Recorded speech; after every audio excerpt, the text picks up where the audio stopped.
کیونکہ استقبال رمضان شریف کا یہاں عنوان لکھا گیا ہے تو ایک دو بات میں عرض کرنا چاہتا ہوں. میں بڑی تھوڑی تقریر کرنے کا عادی ہوں. آپ لوگوں کی محبتیں اور پھر یہ کہ جس شدت سے آپ لوگ منتظر تھے اور جس پیار سے آپ لوگ یہاں آئے، ایک آدھ بات رمضان شریف کے حوالے سے میری خاص خواہش ہے اور میری یہ خاص اپیل ہے. وہ میں ابھی سے لوگوں کو سن رہا ہوں کہتے ہوئے کہ روزے بڑی گرمی کے آ رہے ہیں. وہ خدا کے بندے تو نیت تو کر، تو ارادہ تو کر. رمضان شریف میں 3-4 چیزوں کا خاص خیال رکھنا ہے ہم نے. خاص ایک تو رمضان شریف میں قرآن پاک سے خاص محبت فرمائیں. شہر رمضان الذی انزل فیہ القرآن، خاص محبت.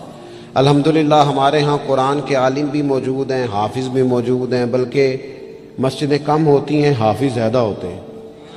یہ دیکھ لیں، یہ مدارس کی خدمات ہیں اللہ کے فضل سے. قراء بھی ہیں، سب کچھ ہے. اب ضرورت ہے قرآن پاک سے محبت کرنے والوں کی. ہر نقیب، ہر خطیب یہ کہہ رہا ہے کہ سارا قرآن حضور کی تعریف ہے، کہتے ہیں نا جی. تو چاہیے نا کبھی کبھی رکا ہے محفل سے کہ جناب ہمارا دل کر رہا ہے ہمیں سورہ رحمان سنائی جائے. کبھی کبھی یہ رکے آتے ہیں نا فرمائشی رکے، یہ نعت پڑھیں. یہ تو جب سب کہہ رہے ہیں یہ حضور کی نعت ہے سارا قرآن، تو کو رکا آنا چاہیے نا. آج سورہ حامیم سجدہ کی تلاوت سنائی جائے، آنے چاہیے نا یہ والے رکے بھی. صحیح کہہ رہا ہوں نا؟ تو خوب ارادہ کریں کہ قرآن مجید سننا ہے. ہم کھڑے رہتے ہیں، ہم کھڑے رہتے ہیں. پاسپورٹ کے دفتر بھی 1.5 گھنٹہ لوگ کھڑے ہیں، شناختی کارڈ کے دفتر میں بھی کھڑے، امیگریشن کی لائنوں میں بھی کھڑے. نیت کریں کہ میں نے جم کے قرآن مجید سننا ہے. اور جس مسجد میں پہلی تراویح شروع کریں کوشش کریں کہ ساری تراویح اسی میں پڑھی جائے. اور خاص ذوق کے ساتھ. خاص پنجاب میں ایک گاؤں تھا تو اس میں نا ایک دفعہ ایک بالکل عام سادہ سا آدمی دکاندار تھا، تو اس کا انتقال ہو گیا تو اس کی قبر سے خوشبو آنے لگی. تو اگر پیر صاحب ہوتے پھر تو بچوں کی موج لگ جاتی. کیا بات ہے بھئی، اتنی کرامت. عام سادہ آدمی تھا، قبر سے خوشبو آنے لگی. لوگ پہنچ گئے، معلومات کی، گھر تک گئے. کہا کوئی مطلب ٹھیک ہے داڑھی شریف تھی، نمازی تھا، لیکن کوئی ایسی خاص چیز ہم نے نہیں دیکھی. تو اس کے گھر والے بتانے لگے کہ نا قرآن مجید نہیں پڑھا ہوا تھا. بوڑھا آدمی تھا لیکن قرآن مجید سے عشق کرتا تھا. کئی گھنٹے قرآن مجید کو وضو کر کے اپنے پاس رکھتا اور پھر انگلیاں چلاتا اور کہتا میرے مالک نے میرے لیے جو بھی فرمایا ہے حق اور سچ ہی فرمایا ہے. اسے چومتا، پیار کرتا. اللہ نے یہ اعزاز دیا کہ اگر انتقال ہوا تو قبر کی مٹی سے بھی خوشبو آنی شروع ہو گئی. خدا را قرآن پاک سے پیار کریں، خوب ذوق بنائیں کہ ہم نے قرآن مجید کو سننا ہے. دوسری میری گزارش یہ ہے آپ حضرات سے کہ سحری میں اٹھنا تو ہے ہی، سودا لینے کے لیے بھی جانا ہے. ہمارے ہاں دہی دودھ کے لیے بھی لوگ صبح صبح جاتے ہیں. تو ایسا نہ کریں کہ تھوڑا 10 منٹ اور جلدی اٹھ جائیں اور پورا رمضان تہجد کی نماز پڑھیں. بڑی پسند ہے نبی کریم کو تہجد کی نماز. صبح اگر 2 رکعتیں نصیب ہو جائیں تو نبی کریم علیہ السلام نے فرمایا جب جوان آدمی تہجد کے لیے کھڑا ہوتا ہے تو اللہ فرشتوں کے سامنے فخر فرماتا ہے. یہ ضرور عادت بنائیں. صبح جن لوگوں کو چند نفل نصیب ہو جائیں اور پھر وہ دعا مانگیں. ایک تو رمضان، پھر تہجد کا ٹائم، اس ذوق کو. اور تیسری گزارش میری یہ ہے، غریب آدمی جو ہوتا ہے وہ سمجھدار نہیں ہوتا. چونکہ عقل مند ہونے کے لیے تو پیسے ہونا بھی تو ضروری ہے نا. میں نے دیکھا ہے کہ بالکل ان پڑھ آدمی ہو لیکن سیٹھ ہو نا تو بڑے بڑے سیانے لوگوں کو نصیحتیں کر رہا ہوتا ہے اور اس کی سنی بھی جا رہی ہوتی. میری غربت نے کیا مجھ کو زمانے میں بدنام، تیری دولت نے تیرے عیب چھپا رکھے. یہ نا غریب آدمی، اگر سیانے ہوتے تو وہ بھی مالدار نہ ہوتے، یہ نہیں سمجھدار ہوتے. یہ بیچارے کمزور ہی اس لیے رہ جاتے ہیں کہ ان کو چالاکیاں، تیزیاں الا ماشاءاللہ نہیں آتی. تو کئی دفعہ غریب تکلیف بھی دیتا ہے. جب آپ کچھ بانٹنے لگتے ہیں، جب کچھ آپ دینے لگتے ہیں تو کچھ چیزیں محسوس بھی ہوتی ہیں. بندہ دیکھ کر خیرات نہ کریں، اللہ کی رضا دیکھ کر کریں. ہمیں صحیح حدیث میں اس شخص کا تذکرہ بھی ملتا ہے جس نے آ کے نا محبوب کی چادر کو کھینچا تھا، یہ بخاری میں، اور گردن مبارک پہ نشان پڑ گیا تھا. اس نے کہا میں کچھ لینے آیا ہوں، چادر کو کھینچا، تکلیف ہوئی بظاہر، لیکن محبوب نے پھر بھی جب عطا کیا تو مسکرا کے ہی عطا کیا۔ غریب آدمی تکلیف میں ہے، مہنگائی نے آزمائش پیدا کر دی ہے۔ تھوڑے سے امیر لوگ اگر اپنے اخراجات میں کمی لائیں، اگر جو عید پر 6 جوڑے بنواتا ہے وہ 2-4 سے گزارا کر لے، تھوڑا سا اپنے اخراجات کو کم کر کے صرف اپنے رشتہ داروں میں، اپنے دائیں بائیں تھوڑی سی توجہ کریں۔ اور ایک بات کا ضرور خیال فرمائیں، پردہ پوشی بہت بڑا حسن ہے، بہت بڑی خوبصورتی ہے۔ اگر یہ صدقات اور خیرات اور رمضان میں جو مساوات کا مہینہ ہے، اس میں اگر تھوڑی سی نا پردے کے ساتھ، امام ابو نعیم نے لکھا ہے کہ 100 گھر تھا مدینہ شریف میں، 100 تھوڑی سی آبادی ہوتی تھی، 100 گھر کتنا زیادہ ہوگا، 3 وقت کھانا بھی پہنچتا تھا، کپڑے بھی پہنچتے تھے، بیمار کی دوا کے پیسے بھی پہنچتے تھے، کون دے جاتا ہے پتہ کوئی نہیں تھا۔ پھر اچانک سب کے گھر کھانا آنا بند ہوا تو لوگ پریشان ہوئے، ایک دوسرے سے پوچھنے لگے تیرے گھر کب سے نہیں آیا؟ کہا 18 محرم سے۔ تیرے گھر کب سے نہیں آیا؟ اسی شام سے۔ تیرے گھر 18 سے۔ اب جب سب متفق ہوئے تو پتہ چلا کہ 18 محرم کو امام زین العابدین کا انتقال ہوا۔ 100 گھروں میں کھانا جاتا تھا پر پتہ نہیں تھا دے کون جاتا ہے، کچھ تھوڑا سا نا۔ کچھ خبریں ایسی ہیں جو حضرت عمر بن عبدالعزیز صبح اپنے خادم کو نا ایک سارے دن کے کاموں کی لسٹ دیا کرتے تھے، تو ایک دن لسٹ دی تو وہ چاہیے تو یہ تھا نا کہ اس پہ لکھا ہوتا تھا کہ 11 بجے محکمہ تعلیم والوں کو بلانا، ظہر کے بعد دفاع والوں کو بلانا، شام کو صحت والوں کو بلا لینا۔ وہ لسٹ جو دی تھی اس پہ لکھا تھا کہ کل 5000 درود پاک کم رہ گیا تھا، آج زیادہ پڑھنا ہے۔ وہ فلاں بیوہ کے گھر میں راشن پہنچانا ہے۔ وہ 2-3 لائنیں ابھی پڑھی تھیں کہ وہ حضرت نے چھین لی، فرمایا یہ تو میری ذاتی ہے۔ تو مشیر کہنے لگا حضور یہ کم کرتے ہیں، کبھی بتایا نہیں۔ تو آپ فرمانے لگے کچھ پیسے چھپا کے رکھے ہوتے ہیں لوگوں نے کہ مشکل پڑ گئی تو کام آئیں گے، میں نے بھی کچھ نیکیاں سب سے چھپائی ہیں، قیامت میں مشکل پڑ گئی تو اللہ کے کرم سے میرے کام آ جائیں گے۔ موجود نہ ہو تو زندگی کا وقت گزرے بھی تو ذرا پھیکا پھیکا گزرتا ہے، اگر دن بیت بھی جائے تو کچھ تھوڑا سا بوجھ چھوڑ جاتا ہے۔ کچھ چیزیں زیادہ ضروری ہوتی ہیں وقت کو گزارنے کے لیے، اس طرح کھانا بڑا ضروری ہے، پینا اور سونا بڑا ضروری ہے، اسی طرح زندگی گزارنے کے لیے محبت کا ہونا بھی بڑا ہی ضروری ہے۔ گھر کے اندر ساری نعمتیں موجود ہوں، بچے بھی ہوں،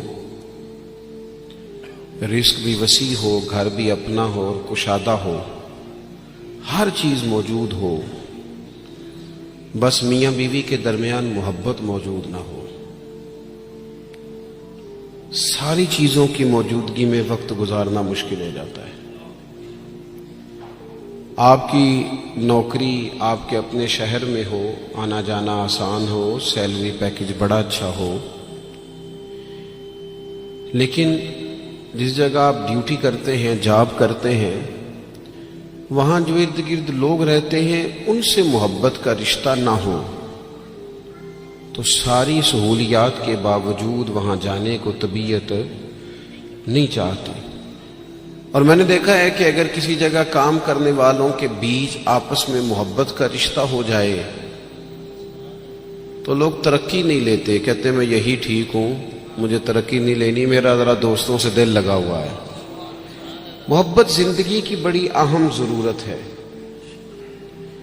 ہم نے یہ کیا ہے کہ کچھ تو ہمارا خارجی ماحول ہمارے اوپر اثر انداز ہوا ہے، اور کچھ ہم نے لوگوں کے رویوں کو دیکھ دیکھ کر اپنے بھی رویے تبدیل کر لیے۔ جب دیکھا کہ کچھ لوگ تلخ ہیں، ان کے مزاج میں تلخی ہے، تو شاید ہمارا عمل ایسا نہیں تھا، لیکن رد عمل کے طور پر ہم نے بھی وہی انداز اختیار کر لیا۔ میں سفر کرتا رہتا ہوں، روڈ پہ ہم جا رہے تھے تو ایک گاڑی والے نے پہلے تو کراس غلط کیا، اور پھر تنقید بھی کر گیا. کہنے لگا اگر چلانا نہیں آتی تو کسی سے سیکھ لو. غلطی بھی اس کی ہے اور پھر اس نے تنقید بھی کر ڈالی. تو ڈرائیور جو گاڑی چلا رہے تھے ان کا موڈ بڑا خراب ہو گیا.